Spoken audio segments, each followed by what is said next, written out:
Hi, welcome to Daddy Curb's farm, and welcome to part 3 of planting my 14 bare root trees for this year.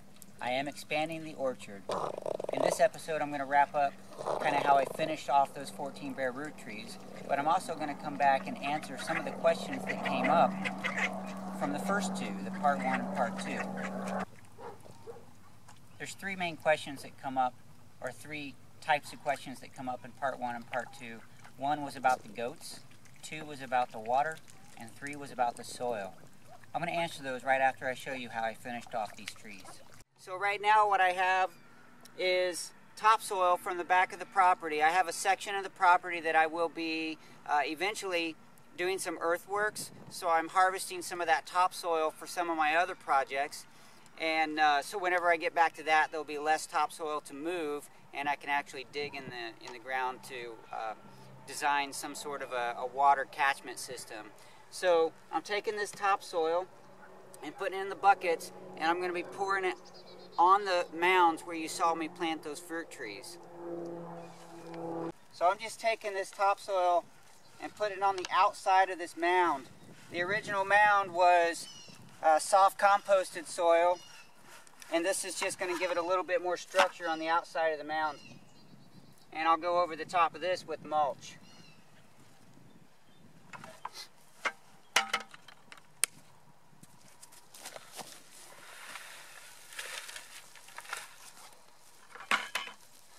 I don't want to cover this top centerpiece. I don't want to raise the mound up. I just want to cover the outsides of it. Now that the topsoil is on all of the mounds, we're going to take the mulch and just cover all that topsoil. We don't want to leave bare soil wherever we can avoid it.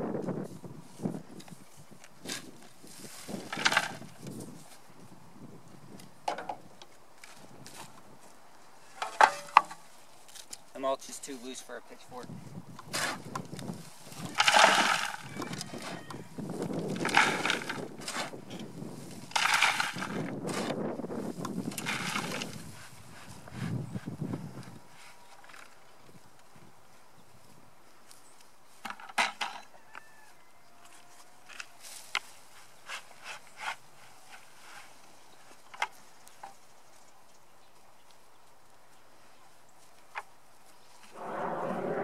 There's the mounds covered with that topsoil and the mulch. And there's Espen, my help for the day. And you can see this mound that I put down here on this side of the swale. I covered it all with leaves. I picked up a bunch of leaves from a neighborhood, and I came out here and I just covered the mound, and I'm watering that in real well. Hopefully they don't blow away. I don't want to leave all that soil exposed. Alright, I think the last thing that we have to do on these mounds in order to finish this little video trilogy is to cut the tall trees off. Now, all of the trees eventually will get pruned, but most of the others are so short, I'm not sure that I want to do it right now. So I'm going to take these peach trees, and the concept is that you do it about knee high, which will be about right here. So I'm just going to go above a little node here, cut it off.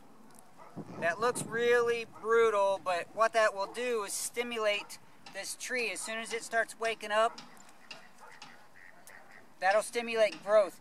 The roots, in the process of becoming a bare root tree for shipping, the roots end up getting pruned off. So this pruning the top, in a way, balances out the top pruning to the root pruning that has already been done.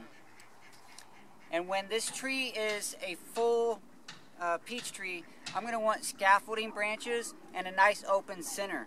This right here is too tall.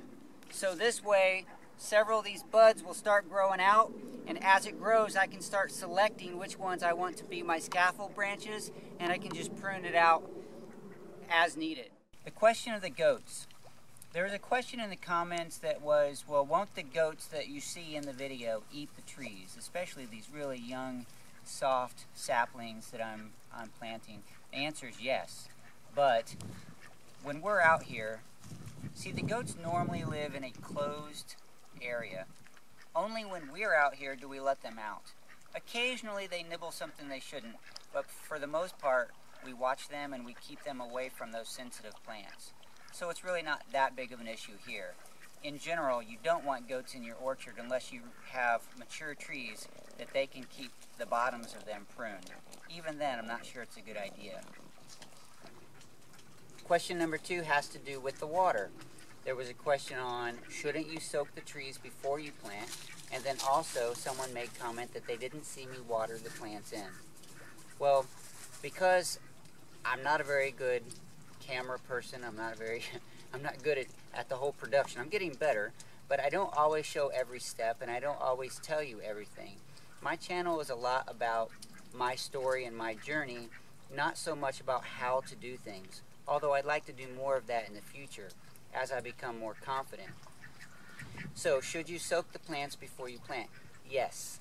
When you get the plants from the nursery or in the mail, you unwrap the newspaper. Typically there's newspaper that's soaked, that's wrapped around them, and you will soak them in water.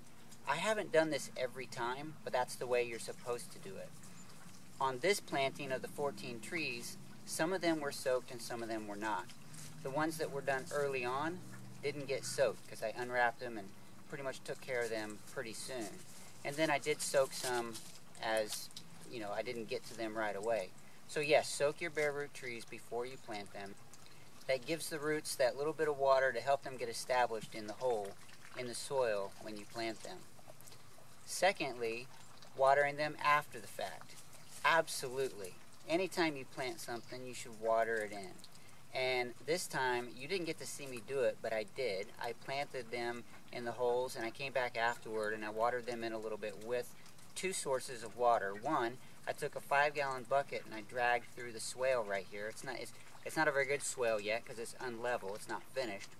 But there are pools of water, so I was dragging through there, collecting water, and I was dumping it on the fresh planted trees.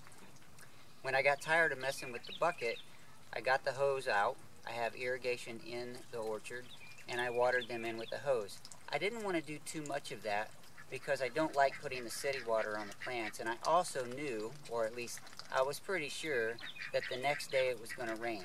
And it did. We got two good solid days of rain. That really nice slow soaking rain that gets everything soaked all the way down to the roots, and that was really good.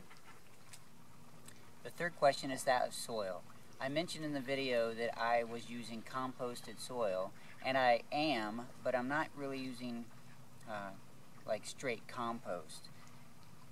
Ideally, you would use the native soil that comes out of the hole mixed with a little bit of compost or amendment that would just give the roots a boost. But you want those roots to go deep and to get used to the soil that they're going to be in. In my situation, I'm planting in mounds of soil on top of the ground, so I'm not even digging a hole in most cases. I don't have that native soil directly available. I'm not taking out of a hole to put back into a hole.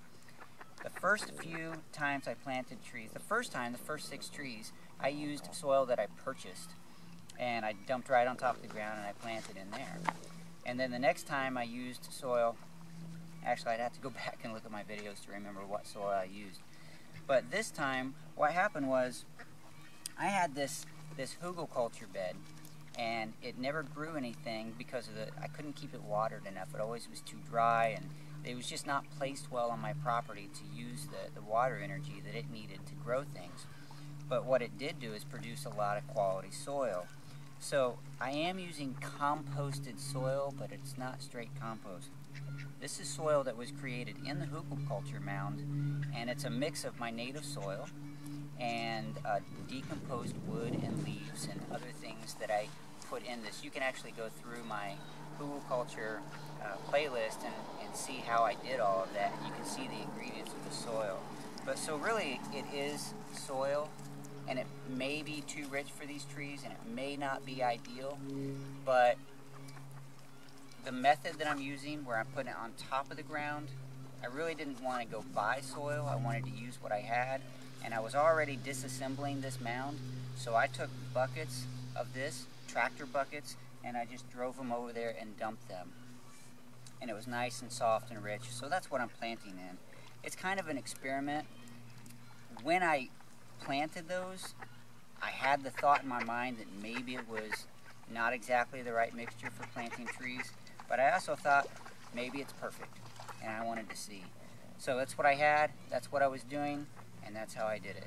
So hopefully that answers your questions, and I thank you so much for interacting with me. It's a lot of fun reading your comments, learning from you, and hopefully you get a little something out of what I'm doing here. So thank you again for being with me here on the Daddy Cribs Farm. I'll talk to you soon.